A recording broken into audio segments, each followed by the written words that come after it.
स्वराज्य न्यूज मराठी, माझा हक्क माझं राज्य स्वराज्य।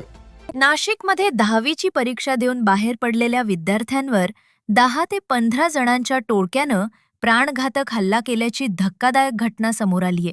भद्रकाली परिसरातील न्यू एज्युकेशन इन्स्टिट्यूट समोर ही घटना घडली असून जखमी विद्यार्थ्यावर शासकीय जिल्हा रुग्णालय उपचार सुरू आहे। दूध बाजार परिसरातील रहनुमा स्कूलमध्ये शिकणारा 10वीचा विद्यार्थी तौकीर नईमुद्दीन अन्सारी हा कोर्टासमोरील न्यू एज्युकेशन इन्स्टिट्यूट स्वर्गीय सौ रत्नप्रभाकर वंशपायन कला वाणिज्य आणि विज्ञान महाविद्यालय येथे 10वीचा पेपर देण्यासाठी आलेला होता।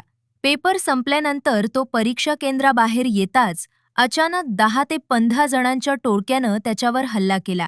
या हल्ल्यामध्ये तौकीरच्या डोक्यात गंभीर मार लागला असून तो गंभीर जखमी झालाय। घटनेनंतर त्याला तात्काळ नाशिकच्या शासकीय रुग्णालयात दाखल करण्यात आले असून त्याच्यावर उपचार सुरू आहेत। तर या घटनेमुळे नाशिकच्या शाळकरी मुलांचं जीवन सुरक्षित आहे का, असा प्रश्न उपस्थित होतोय।